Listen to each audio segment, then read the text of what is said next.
Assalamualaikum warahmatullahi wabarakatuh. Bismillahirrahmanirrahim. Innal hamdalillah nahmaduhu wa nasta'inuhu wa nastaghfiruh wa na'udzu billahi min shururi anfusina wa min sayyiati a'malina.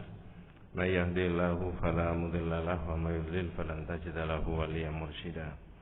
Asyhadu an la ilaha illallah wahdahu la syarika lahu wa asyhadu anna Muhammadan abduhu wa rasuluhu la nabiyya ba'dah. Allahumma shalli ala Muhammad wa ala ali Muhammad kama shallaita ala Ibrahim wa ala ali Ibrahim wa barik ala Muhammad wa ala ali Muhammad kama barakta ala Ibrahim wa ala ali Ibrahim fil alamin innaka Hamidum Majid. Amma ba'du. Ma'asyiral muslimin rahimani wa rahimakumullah, usikum wa nafsiya bi taqwallahi faqad faza man ittaqa. Ibu-ibu, bapak-bapak, adik-adik para jamaah rahimakumullah. Dalam pelajaran tauhid kita itu ada membahas mengenai qasam. Qasam itu sumpah. Mungkin kurang besar volumenya mungkin. Terlalu dekat. Jadi qasam itu sumpah. Jadi sumpah itu tahqiqul amri au ta'kiduhu bi dzikri bismillah ta'ala au sifatin min sifatihi. Meyakinkan satu perkara orang itu tahu atau tidak tahu, berbuat atau tidak berbuat, mengambil atau tidak mengambil, memindah atau tidak memindah, pokoknya sesuatu yang dia ketahui atau tidak diketahui. Caranya bidzikri bismillah ta'ala, dengan cara menyebut nama Allah atau sifat-sifat Allah. Kemudian di dalam kitab itu masalah khalaf itu dibahas sampai 3 kali. Ini saya beri keterangan itu dulu.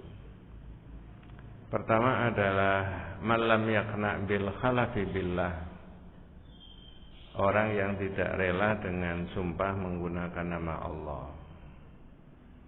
Artinya kalau orang yang diminta bersumpah ini menggunakan nama Allah, konsekuensinya dalam pandangan akidah tauhid, maka orang yang butuh sumpah ini harus mempercayai. Jadi kalau seorang A sudah bersumpah nama Allah, maka seorang B yang butuh sumpahnya, ya sudah, dia sudah menghadirkan nama Allah. Itu sudah saya bahas 1 tahun yang lalu. Cuma kecenderungannya orang itu lupa gitu ya. Yang kedua, kasratul halaf, banyak sumpah. Yang ketiga adalah sumpah mendahului kehendaknya Allah. Nah, saya mulai dari malam yakna bil halafi billah, orang yang tidak rela dengan menggunakan sumpah kalau orang itu sudah menggunakan nama Allah. Kalau orang bersumpah dalam akidah kita itu pakai kalimat wallahi, wah. Ada tul qasam dalam bahasa Arab, wallahi. Kalau tidak begitu boleh pakai ta, tallahi, pakai ta. Yang kemudian ketiga pakai ba, billahi. Ketiga-tiganya dalam bahasa Indonesia terjemahnya sama, demi Allah. Nah, dalam sisi akidah kita itu sangat efisien kalau orang itu dituduh berbuat atau tidak, mencuri atau tidak dan sebagainya, maka dia untuk meyakinkan seseorang itu dia menghadirkan nama Allah. Tahqiqul amri tadi, meyakinkan satu perkara bidzikri bismillah ta'ala au sifatin min sifatihi.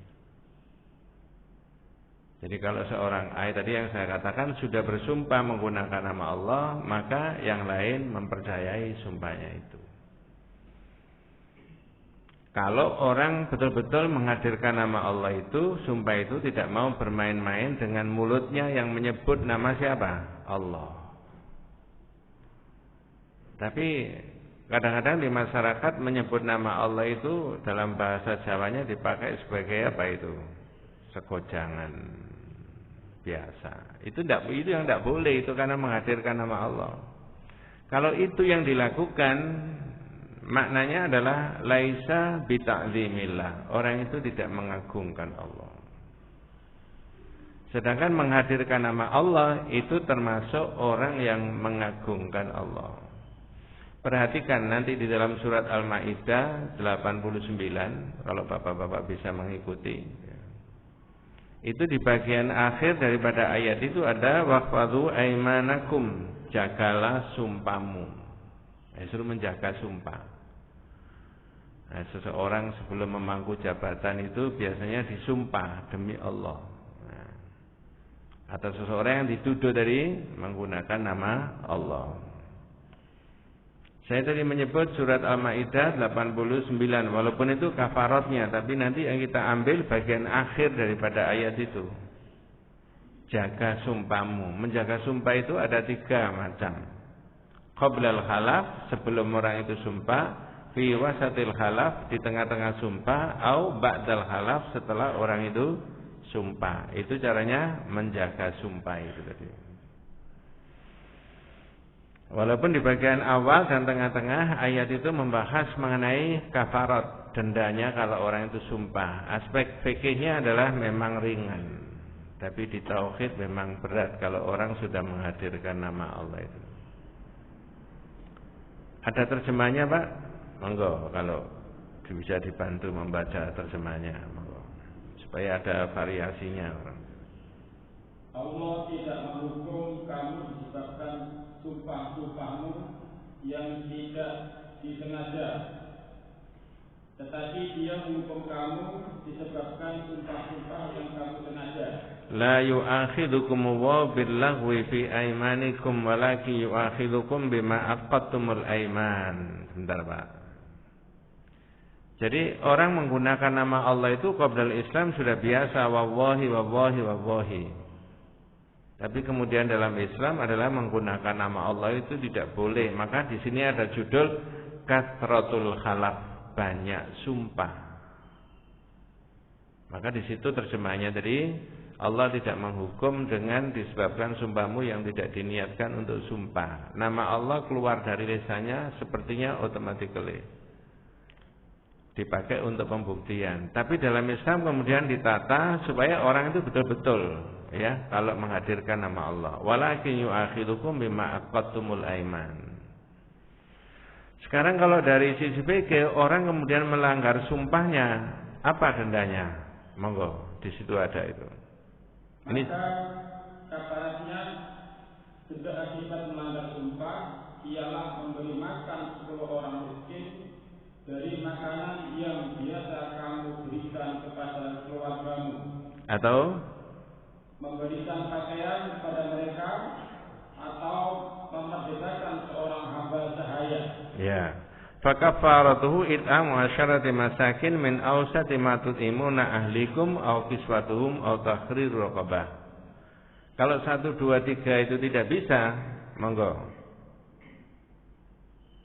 Siapa yang tidak mampu melakukannya, maka kafaratnya berpuasa 3 hari. Ya, jadi sumpah itu sebenarnya ada kafaratnya seperti itu dari sisi fikih. Tetapi dari sisi pandangan akidah, kalau orang menghadirkan nama Allah, namanya ta'zim, mengagungkan. Kalau kasratul halaf, banyak sumpah, tidak diminta sumpah-sumpah, barang yang remeh dia sumpah atau sumpah yang tidak terlalu penting, itu menghadirkan nama Allah, namanya laisa bita'zimillah. Orang itu tidak mengagungkan Allah. Padahal kalau orang sudah syahadat, ada kewajiban orang itu untuk takzim, mengagungkan Allah. Ya. Nah, yang kita ambil di bagian akhir, monggo. Itulah kafarat sumpah-sumpahmu.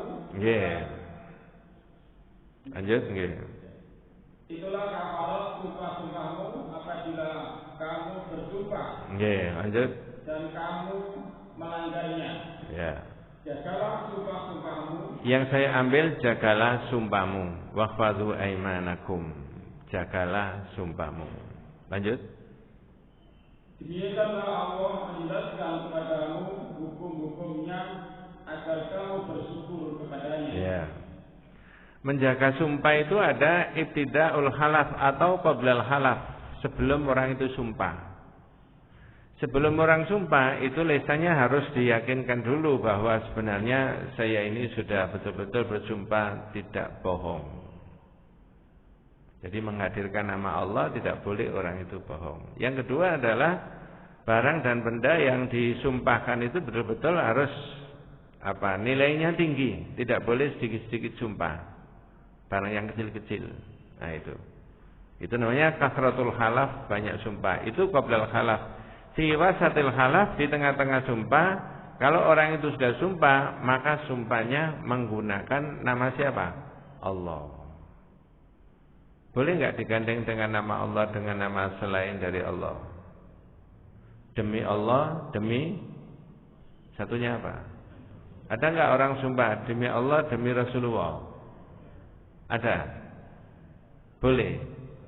Tidak boleh. Makanya definisinya tadi adalah tahqiqul amri al ta'qiduhu bi dzikrismillah, menyebut nama Allah saja.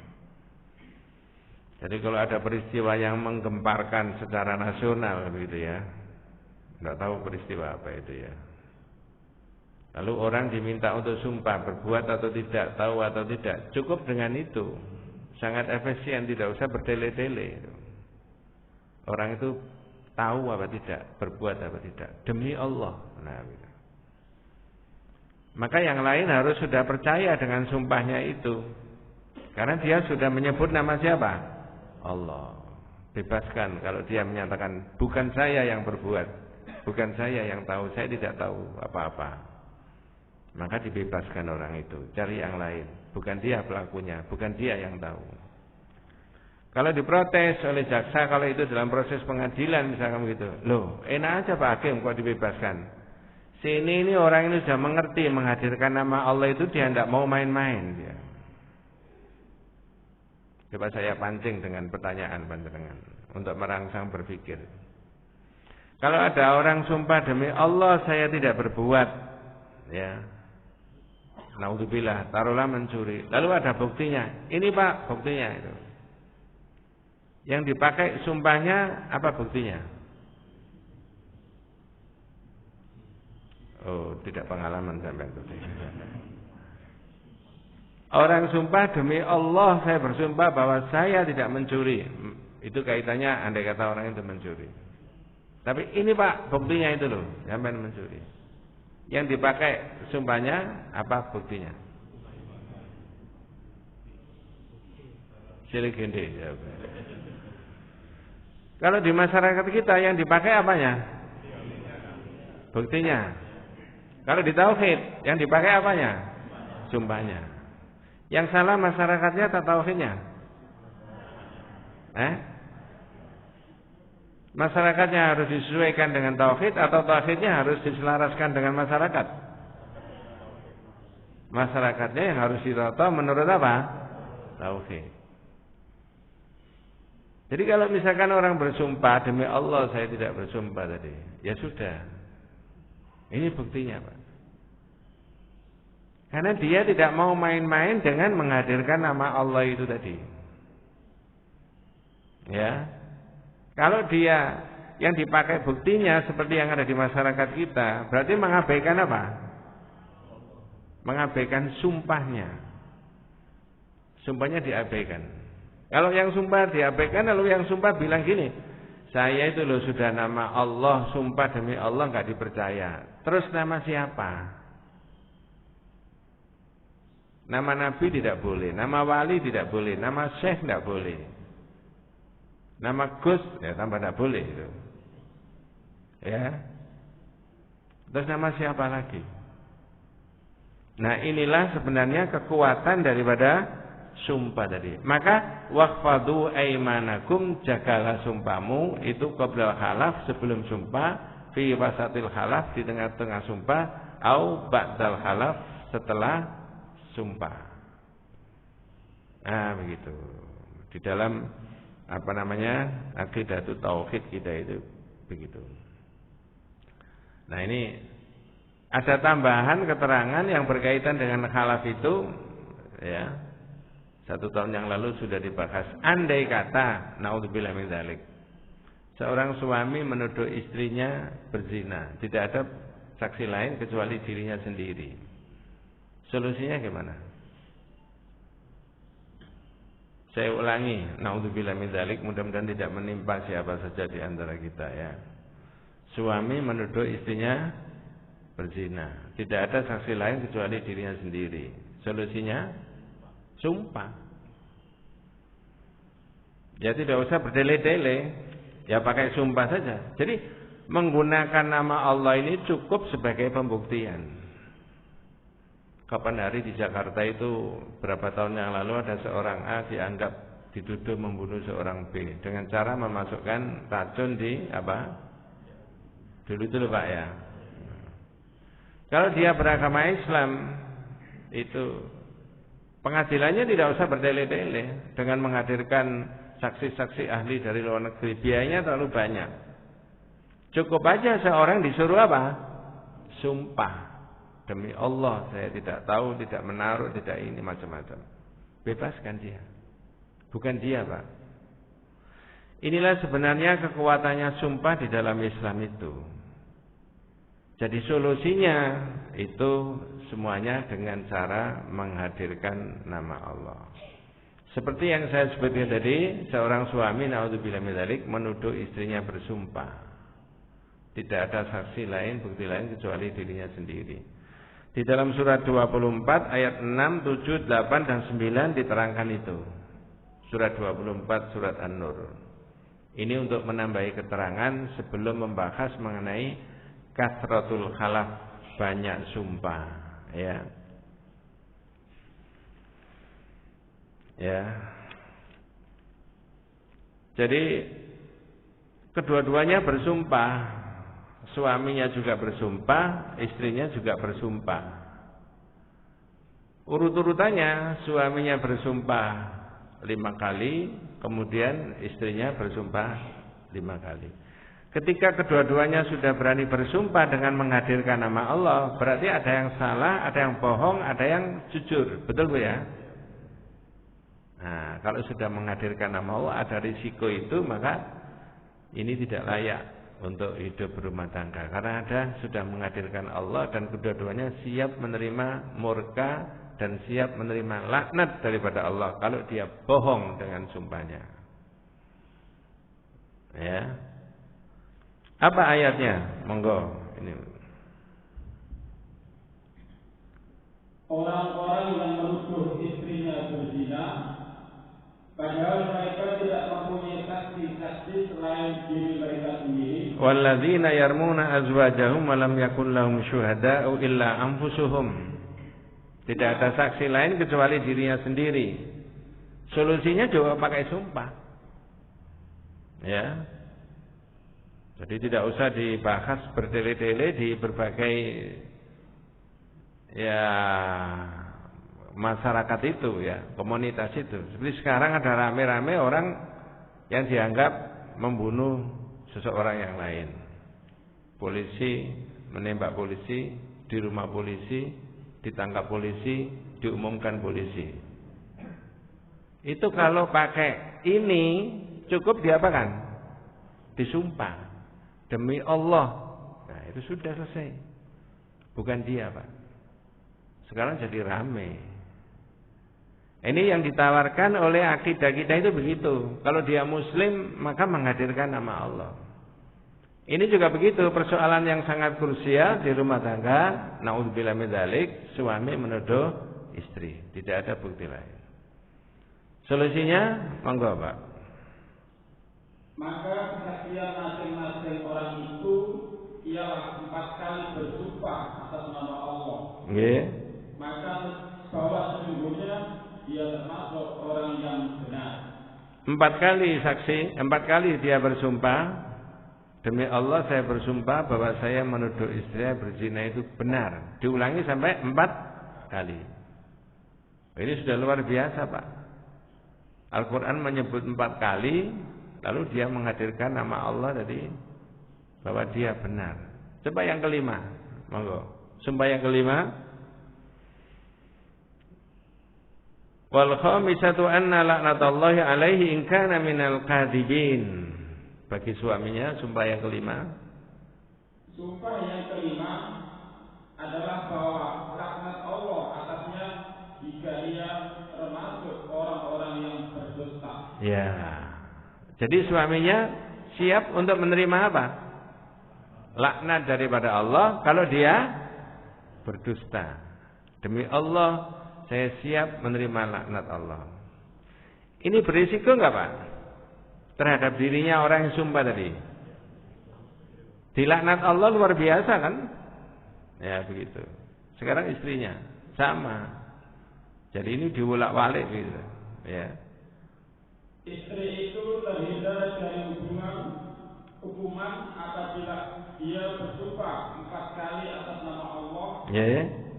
Bahwa dia suaminya benar-benar termasuk orang-orang yang berdosa. Jadi yang 4 kali suaminya tadi menyatakan dia benar, dilawan sama sumpah istrinya, demi Allah saya bersumpah bahwa suami saya menuduh saya tadi adalah bohong. Diulangi 4 kali. Yang bohong suaminya menurut istrinya. Nah, ini serius itu ya. Yang kelima, monggo. Sumpah yang kelima adalah bahwa kemurkaan Allah atas istri jika ada suaminya itu termasuk orang yang benar. Wal khamisatu anna ghadaballahi 'alaiha in kana minas shadiqin. Sumpah yang kelima yang diucapkan oleh istrinya tadi, dia siap menerima murkanya Allah. Bahasanya beda. Suaminya siap menerima laknat dari Allah, lalu istrinya siap menerima apa? Murka dari Allah. Kalau suaminya tadi apa? Benar. Berarti ada yang bohong enggak kira-kira, Pak? Karena kedua-duanya sudah berani menghadirkan nama Allah 4 kali. Yang kedua, kedua-duanya berani menerima apa? Laknat dari Allah, dan yang satunya siap menerima murka dari Allah. Ini persoalan yang sangat serius di rumah tangga di antara keduanya itu, tapi solusinya menggunakan nama Allah. Seperti persoalan-persoalan yang besar tadi dalam pandangan akidah, yang dipercaya adalah sumpahnya orang itu dengan menghadirkan nama Allah. Sehingga dalam pandangan akidah tauhid, orang itu kalau sudah menghadirkan nama Allah, maka dia tidak boleh bermain-main dengan itu, tidak boleh bohong mestinya. Nah sekarang saya tanya, kira-kira di masyarakat kita itu sudah selaras dengan itu tadi enggak? Konsep sumpah itu tadi enggak? Ya. Padahal dia muslim, dia syahadat, mestinya dia mengucapkan kalimat demi Allah, saya bersumpah bahwa saya akan mengikuti aturan ini. Ya. Mohon maaf ini bukan politik ya. Ada di channelnya Heru Subeno Arif ya. Ya. Saya hanya menyampaikan aja. Narasumbernya adalah Adi Masardi. Kaitannya dengan ini, dalam pandangan Adi Masardi, ada yang tahu nama Adi Masardi, Pak? Atau ada yang tahu nama Heru Subeno Arif? Apakah dia guru, apakah dia dokter, apakah dia wartawan senior, apakah dia polisi, apa dia ustadz, apa itu, Pak? Wartawan.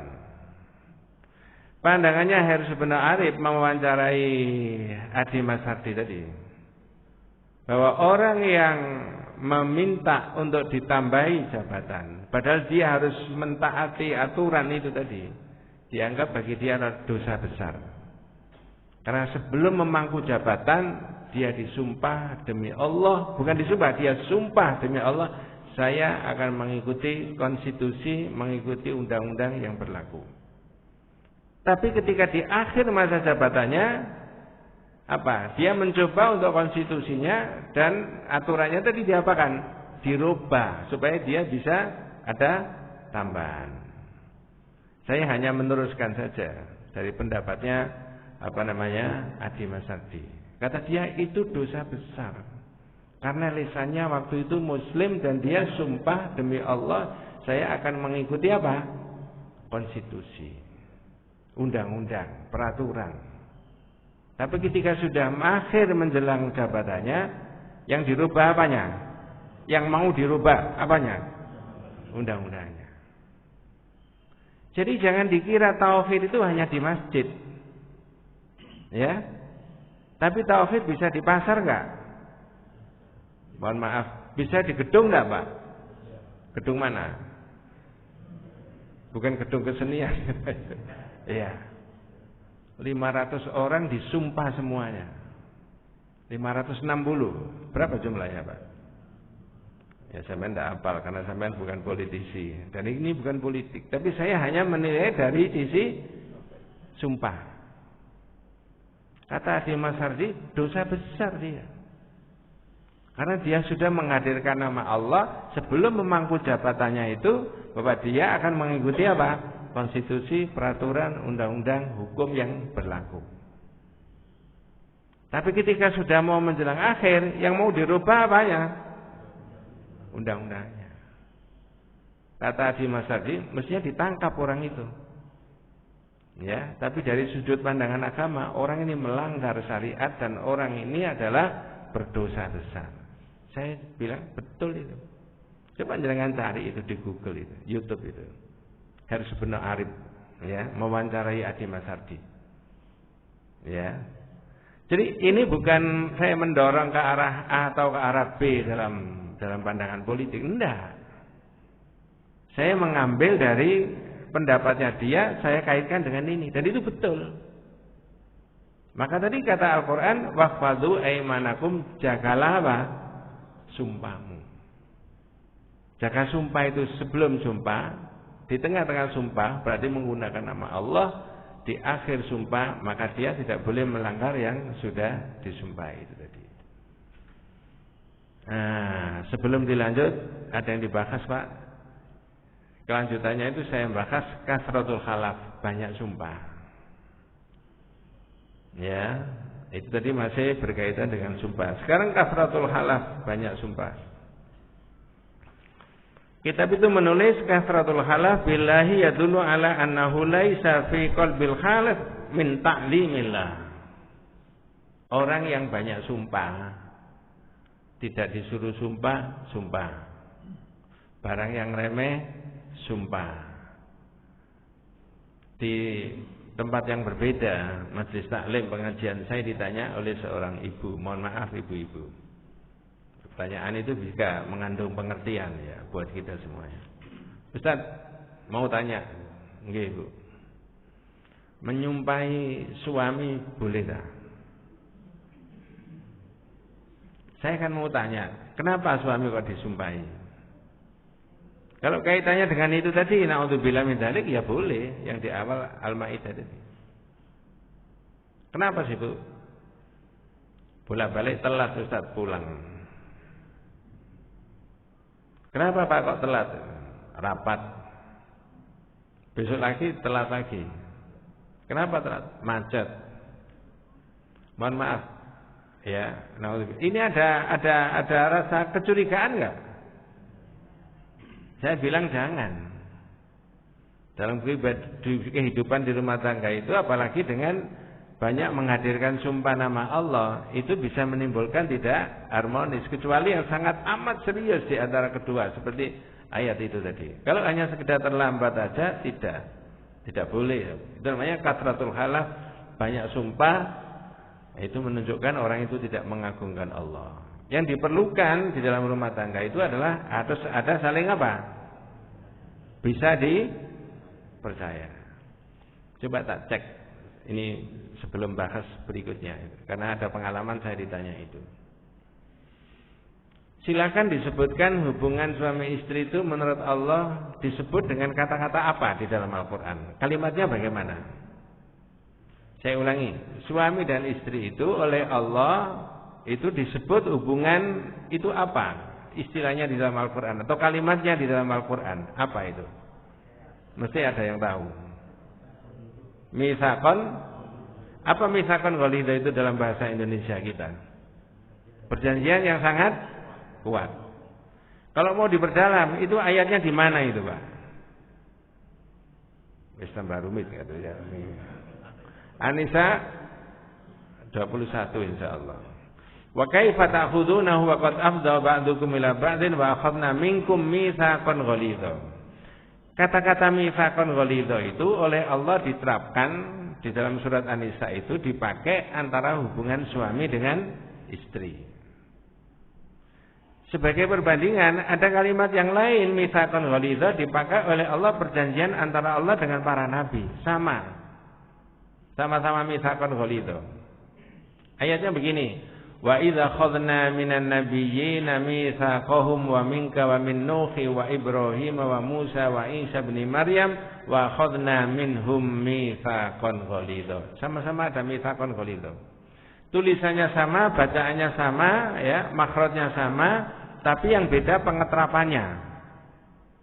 Suami istri itu disebut mitsaqan ghalidha di dalam surat An-Nisa. Lalu ada kalimat mitsaqan ghalidha yang lain, diterapkan perjanjian antara Allah dengan para nabi. Coba sebelum dilanjut, ada berapa nabi yang disebutkan di situ tadi, Pak? Apa saya ulangi lagi? Ini pengulangan yang terakhir ya. Wa idza khadna minan nabiyyina mitsaqahum wa minka wa min Nuh wa Ibrahim wa Musa wa Isa bin Maryam wa khadna minhum mitsaqan ghalidha. Berapa nabi? 5. Yang tidak disebut nama nabi siapa? Nabinya sampean. Ya nabi saya juga itu ya. Nabi Muhammad. Wa minka, kamu Muhammad. Jadi betapa kalimat mitsaqan ghalidha dalam bahasa Indonesia perjanjian yang kuat itu diterapkan oleh Allah dengan yang berbeda. Ini adalah suami istri, ini adalah perjanjian antara Allah dengan Rasulnya. Maksudnya apa? Perjanjian antara suami istri itu kekuatannya, kualitasnya, bobotnya sama dengan perjanjian Allah dengan para Rasul. Pertanyaannya begini, apakah Rasul yang 5 tadi ada yang mengkhianati amanatnya Allah? Jawabannya, tidak ada. Maka jangan ada suami-suami mengkhianati istri. Atau sebaliknya, jangan ada istri-istri mengkhianati suami. Yang ada suami-suami takut istri. Nah, begitu. Nah, ini guyon yang terakhir tadi, Pak. Ya. Ini Pak di situ. Maka karena saya ditanya tentang sumpah berkaitan mau diterapkan tentang keterlambatan kedatangannya suami dari kerja, jangan. Saya bilang, tidak boleh. Kuatkan saja perjanjian yang sudah ditetapkan oleh Allah dalam bahasanya tadi menggunakan mitsaqan ghalidha. Perjanjian yang sangat apa tadi? Kokoh, yang sangat kuat. Nah, sekarang saya lanjutkan dengan kasratul halaf, banyak sumpah.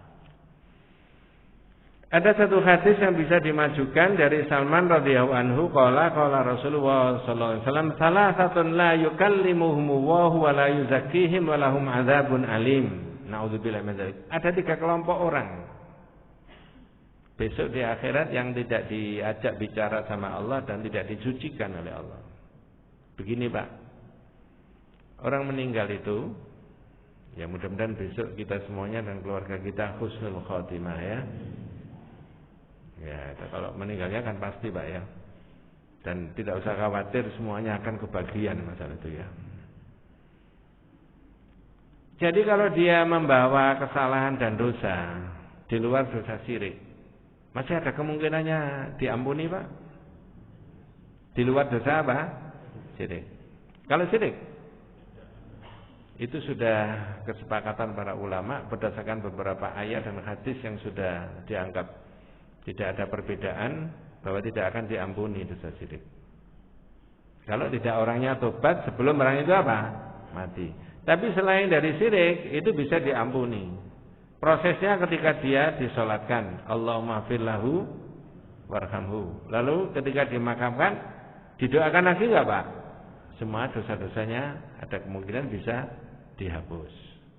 Apalagi sekarang ini banyak grup, kemudian ketika ada meninggal semuanya nge-share apa? Innalillahi wa inna ilaihi raji'un, kemudian Allahumma firlahu. Mau diwaca mau enggak, pokoknya di-share kan gitu ya. Ya sebaiknya harus diapakan? Baca. Tapi kok ini ada hadis yang orang itu masih dalam keadaan tidak disucikan, tidak diajak bicara, Ada 3 golongan manusia menurut hadis ini riwayat Imam At-Tabrani dan dimasukkan dalam kitab Tauhid itu hadisnya. 1 siapa? Usyaimituz zanin. Orang yang sudah beruban tapi berzina. Kalau belum, itu maknanya adalah secara biologis orang itu kalau sudah berusia akan mengalami masa penurunan secara nafsu birahi. Betul Pak? Jangan kok kelihatannya nggak percaya gitu. 50, 60, 70 mengalami kemunduran nggak Pak? Secara physically? Iya. Kalau dijamoni, ya tetap aja nggak bisa. Ya. Tapi ini sudah sepuh, tapi kemudian berzina. Makanya ada di fikih hukum zina antara muhsan dengan yang ghairu muhsan itu bisa beda. Ada yang sudah bersuami dan beristri dengan yang belum, itu beda hukumnya. Saya tidak bahas itu. Yang kedua, ailun mustakbir. Orang yang miskin tapi sombong. Yang kaya apa boleh sombong? Ya tidak boleh. Seperti yang sudah diterangkan zaman dulu. Yang kaitannya dengan judul ini adalah rajulun ja'alallaha bidha'atahu. Orang yang menjadikan Allah seperti atau sebagai barang dagangan. La yashtari illa biyaminihi wa la yabi'u illa biyaminihi. Dia tidak membeli dari seseorang kalau tidak seseorang itu disumpah dulu dengan menggunakan Allah, nama Allah. Dan dia sendiri tidak menjual kalau tidak meyakinkan calon pembeli itu dengan menyebut nama Allah. Jadi seolah-olah nama Allah itu di bibirnya dipakai sebagai apa? Untuk melariskan apa? Dagangannya. Loh begini ini dibahas di dalam hadis. Rajulun ja'alallaha bidha'atahu, orang yang menjadikan Allah seperti barang dagangannya. Dia tidak membeli kalau tidak bersumpah dulu menyumpahi orang lain, dia sendiri tidak menjual bahwa barang dan benda itu kalau tidak menggunakan nama Allah. Inilah yang dimaksudkan orang yang sumpah tadi, kasratul halaf, banyak sumpah billahi dengan menggunakan nama Allah, yadullu ala annahu laisa fi qalbil khalif min ta'zimillah. Menunjukkan bahwa di dalam hatinya orang yang bersumpah tadi tidak mengagungkan Allah, ya. Wa ta'zimu wa ta'ala min tamamit tauhid. Sedangkan mengagungkan nama Allah itu termasuk bagian daripada tauhid kepada Allah. Jadi tidak diperkenankan di dalam akidah kita itu barang-barang yang remeh, barang-barang yang kecil, barang-barang yang tidak bernilai, barang-barang yang tidak terlalu urgen, lalu kemudian orang itu bersumpah menggunakan nama Allah. Apalagi antara orang tua dengan putra-putrinya, sedikit-sedikit demi Allah, sedikit-sedikit demi Allah, itu jangan, mestinya menurut akidah tauhid. Karena itu tidak termasuk orang yang tadi saya sebutkan berkali-kali mengagungkan Allah. Memang Nabi sendiri mengakui ya, al-khalaf manfaqatun lisil'ah, bahwa sumpah itu bisa melariskan dagangan kalau itu orang bisnis. Tapi manhaqatun lil kasbi, menghilangkan keberkahannya. Kebaikannya dalam bisnis itu menjadi tidak ada. Kebaikan dalam arti dunia maupun dalam arti akhirat itu. Jadi bisa melariskan dagangan dengan menghadirkan nama Allah itu, tapi bisa mengurangi apa? Keberkahannya. Nah, seyogyanya bukan hanya diterapkan dalam dunia perdagangan banyak sumpah, tapi dalam pergaulan kita sehari-hari itu menghindari dari banyak sumpah. Karena banyak sumpah, sekali lagi orang itu tidak termasuk mengagungkan Allah. Wallahu a'lam. Ada yang dibahas Pak? Nggih, monggo.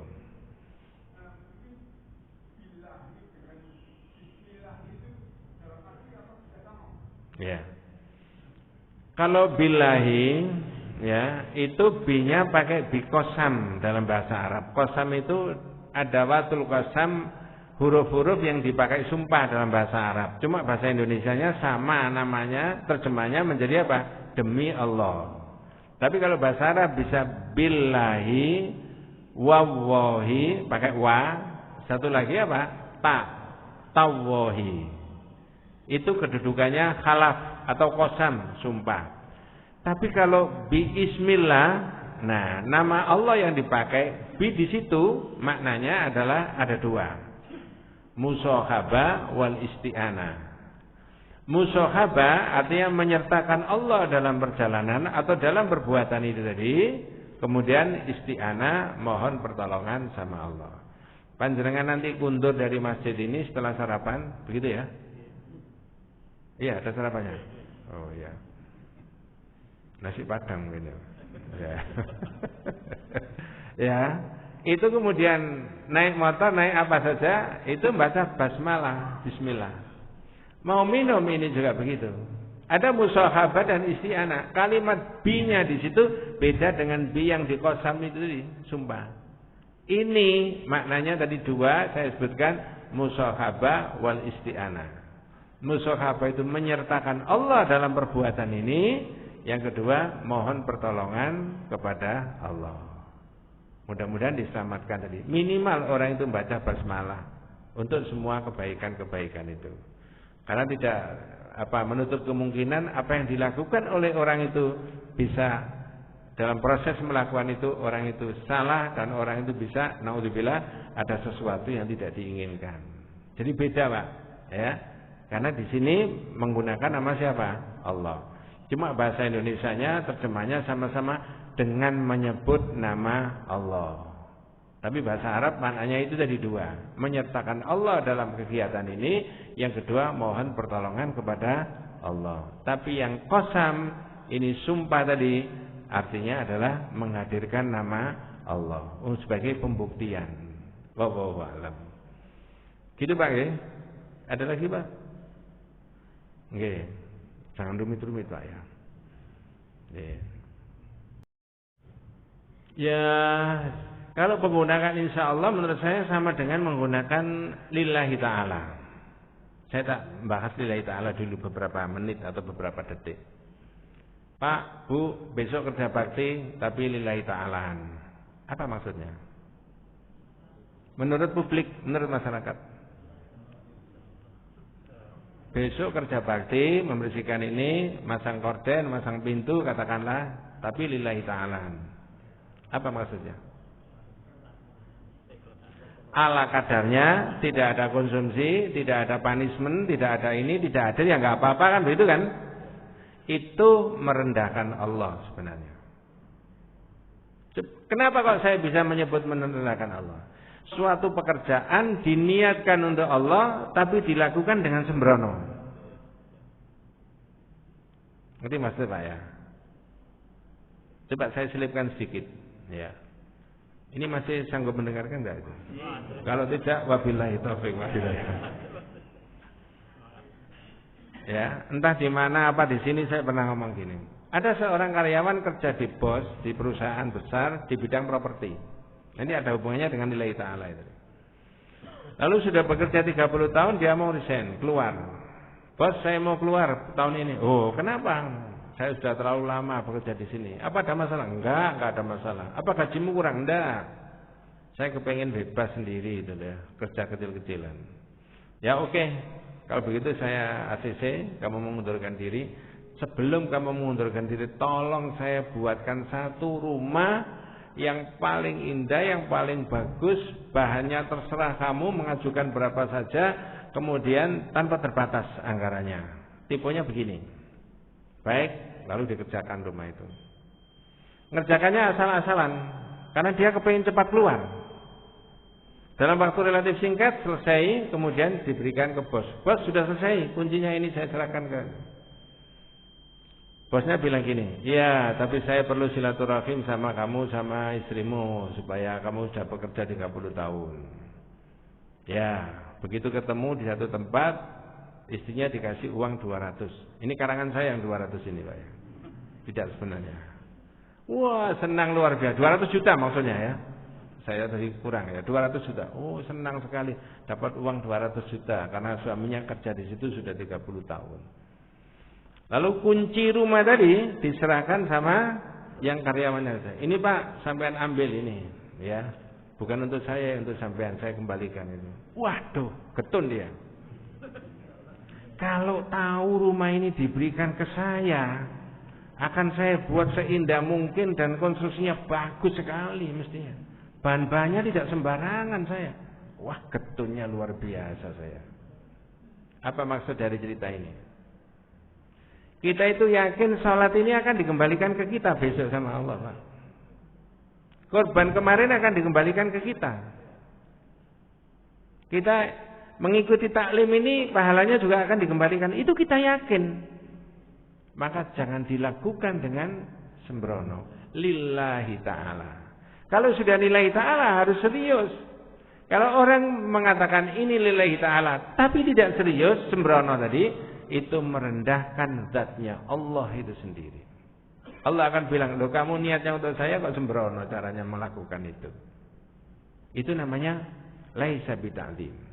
Itu tentang lillahi ta'ala. Sama dengan insya Allah. Sama dengan insya Allah.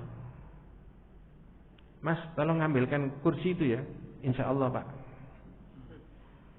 Apa sih maknanya insya Allah itu? Jika Allah menghendaki. Loh, ambil kursi itu bukan pekerjaannya Allah, Mas. Ada anak muda, tolong Mas ambilkan kursi. Insya Allah. Iya Pak, kalau Allah menghendaki. Kalau Allah tidak menghendaki kan tidak. Ngerti maksud saya Pak ya? Tidak begitu pengeterapannya. Orang yang ketemu sama temannya di satu daerah, mampir mumpung kamu di sini. Kalau dia tidak niat mampir, ngomongnya apa? Insya Allah. Oh, gak mampir itu. Iya toh? Tapi kalau dia ada waktu mampir ya? Ya, jam pira ada di rumah kan begitu kan? Tapi kalau sudah niat tidak, yang dipakai kalimat apa? Insya Allah. Seolah-olah Allah itu dipakai untuk menghalang-halangi kebaikannya dia. Loh katanya kalau besok, ya memang betul. Wala taqulanna li syai'in inni fa'ilun dzalika ghadan illa ayyasha Allah.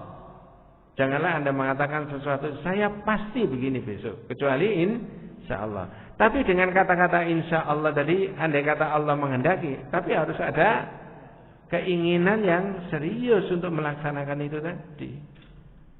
Nah, itu saya rasa posisinya orang di dalam tradisi masyarakat mengatakan insya Allah tidak jauh berbeda dengan lillahi ta'ala. Coba besok kerja bakti tapi lillahi ta'ala. Maksudnya? Ya. Boleh dilakukan dengan tidak apa? Serius. Boleh datang Pak? Boleh. Tidak datang? Enggak apa-apa. Separuh dari pekerjaan boleh wong ini lillahi ta'ala. Coba. Lillahi ta'ala tapi dilakukan dengan apa?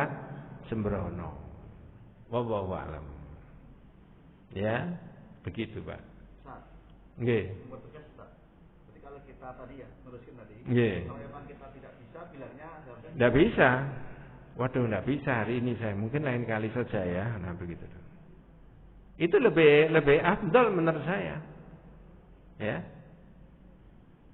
Tapi ketika kita sudah bilang tidak bisa, tiba-tiba alhamdulillah ada dimudahkan sama Allah datang ke sini. Tadi kan saya ngomong kira-kira enggak bisa. Itu akan lebih elegan daripada kata-kata insya Allah dipakai untuk mengelak seseorang itu akan berbuat sesuatu atau tidak berbuat sesuatu. Kata-kata insya Allah saya ulangi dipakai untuk mengelak seseorang. Sama dengan demi Allah dipakai untuk mengelak supaya dia tidak kena jeratan hukum. Lalu nama Allah disebut, padahal dia betul-betul berbuat. Makanya kata Adi Masadi itu dosa besar. Nah, ketemunya tauhidnya di sini. Wallahu a'lam. Begitu Pak ya. Kali ini saya nggak bisa berlama-lama, saya mohon maaf. Mudah-mudahan kita semuanya senantiasa diberikan rahmat barakah hidayah Allah Subhanahu wa taala. Adanallahu wa iyyakum ajmain. Kita tutup dengan doa kafaratul majelis. Subhanakallahumma wa bihamdika asyhadu an la ilaha illa anta astaghfiruka wa atubu ilaik. Assalamualaikum warahmatullahi wabarakatuh.